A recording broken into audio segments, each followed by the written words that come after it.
What's up, YouTube? This is DEFCON 3 Security, and damn, it's a beautiful day. It really is. It's sunny outside. It feels like a summer morning, but it's not. Of course, I'm here in California. I know on the East Coast might be a little confusing to you guys, but yeah, I'm in sunny San Francisco, and I don't know. It just feels like one of those good days, you know. Um, so I'll just get straight to it. You know, the last time I talked to you guys, a couple videos back, I think I made mention of me getting promoted to site lead, and it didn't happen. It was in the process of happening, but never really came into fruition. But so some things happen. Okay. I'm trying to like keep it vague because I don't want to give out any company secrets or anything. You know, I've always been about that. I had to de-escalate a few high-end things. Some big things happen. At one point, I had a vehicle pull up next to me. Looked like these guys were getting ready to shoot me. Quite literally. I've interjected myself so many times and stopped so many crimes here that there's probably, I wouldn't say a bounty on my head, but definitely I was getting away of people making their money. And vehicle pulled up next to me, and they pulled guns out, and I was able to de-escalate that, and nobody got hurt. That's the good news. My company wanted me to go by on a Monday to just meet with some people. I had some sort of like employee of the month or something for doing that. And I figured they just wanted to meet me and ask my side of the story and whatnot. Somewhere in the course of that Monday, I got promoted to area manager. And this is not any like rinky-dink company that pays you under the table. This is a actual professional company that has 100 plus guards, and to be moved into an area manager with 6 locations under my belt is it's pretty humbling, and might even have a 7th location under my belt soon. So there's a big sense of responsibility, but at the same time it's very humbling. And to be working for a company that is so professional, and I could absolutely see them being one of the biggest security companies in the world one day, it just blows me away to have that honor. So now I am the area manager. I'm going through the training process, and there's a lot to learn. It's a little bit heavy, it's a little bit exhausting. It's all being thrown on me all at once, but you know, it's the DEFCON 3 way, right? That's how we do it. We just adapt and adjust. So some lessons were learned in this process. You know, when I went to the meeting, I was surrounded by people that had so much experience, life experience as well as military experience. And I know at one point people were introducing themselves to me, and they would let me in on their background. You know, you had ex Green Beret or ex Marine infantrymen, you name it. Everybody had some sort of military background, and they were decorated people. They've had a hell of a life, that's for sure, when it comes to the being in the military. And then it came to me. They asked me, so what's your background? And I mean, what could I tell them? I told them the truth. Well, I have a YouTube channel, and I got some laughs out of people. It's funny, like, you know, you've got this Marine, you've got this Air Force this, and Green Beret that, and then they get to me, and I'm like, well, I have a YouTube channel. But here's the thing. They didn't laugh too long because they realized that just because I have a YouTube channel does not mean I don't have value. So I had a conversation with one of the guys, and I said, look, at the end of the day, do we really need a Navy SEAL guarding a post?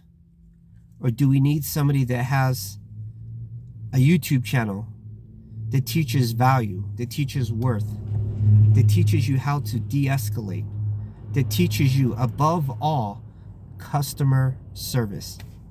Because let's face it, guys, at the end of the day, when you are working in security, it doesn't matter how good you shoot, how straight you shoot, how fast you can run, but rather how well you can de-escalate a situation, how well you deal with people, what measures you are able to take so that that firearm does not come out. Anybody can shoot a gun. If you go to the range enough, you'll be able to shoot this piece of paper in the center every time. But can you talk down a deranged person who's bent on being killed because he is suicidal that day? Are you able to de-escalate a situation where it seems like a firearm is the only way to solve it, but it's not? So yeah, I had a few conversations with these guys, and I told them, look, I commend you for what you do and what you have done for this country. It's honorable, but what I do is honorable as well, and that is winning hearts and minds and being able to talk to people and see problems before they become a problem or bigger problems, right? So I took that away from the meeting, and I know a lot of people through the process of getting to know me realized that, hey, this guy doesn't sit on that pantheon of being one of us, but at the end of the day, he is one of us and may even have something to teach us. Again, it's the DEF CON way of doing things, guys. Adapt and adjust. Just because you don't have that skill set doesn't mean you're not valuable. I always tell you, value your worth, value your time. So then yesterday I had another incident, and I wouldn't call it an incident. It was a little bit of a fiasco. Had a bunch of guys, we were talking, and they were talking about how they got into fights in the past. And I work with some pretty tough guys. One of the guys was like, yeah, I remember getting into a fight and went against this big guy, and you know, he basically won the fight. Let's just keep it at that. And another one of the guys was like, yeah, man, I remember getting into a fight, and then another guy jumped in, and I was able to negotiate both of those guys. And then they kind of looked at me like, you know, Mike, have you ever been into a fight? And tell us your glory stories.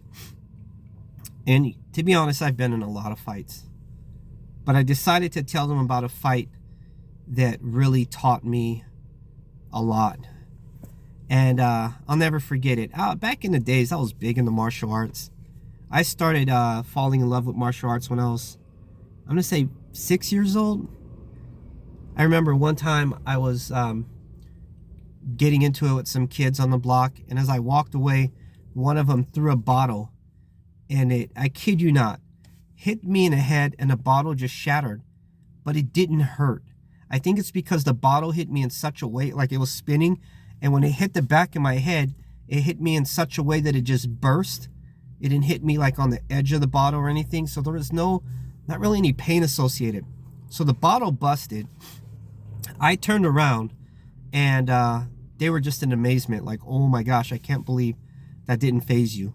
And then I got myself in a karate stance, again, 6 years old, and I challenged one of the guys to a fight.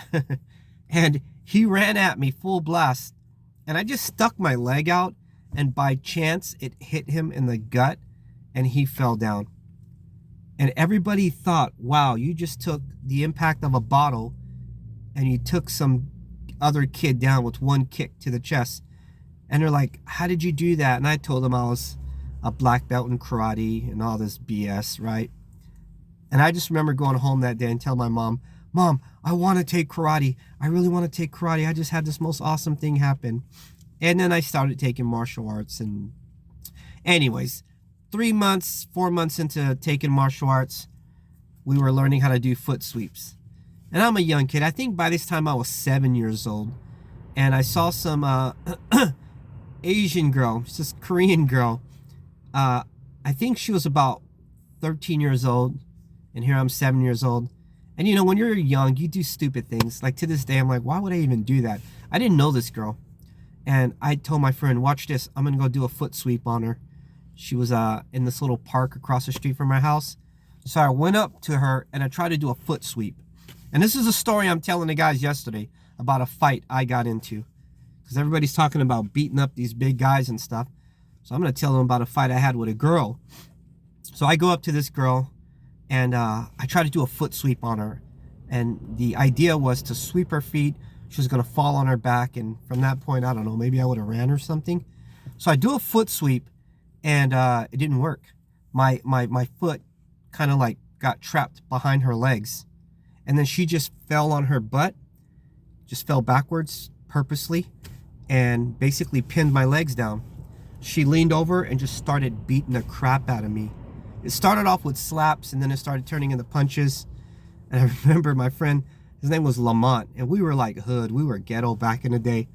So, you know, you don't ever back out of a fight but no, dude, not me, dude. I was like, Lamont, help, help. And Lamont was scared to get involved too because he saw this girl just whooping on me, dude.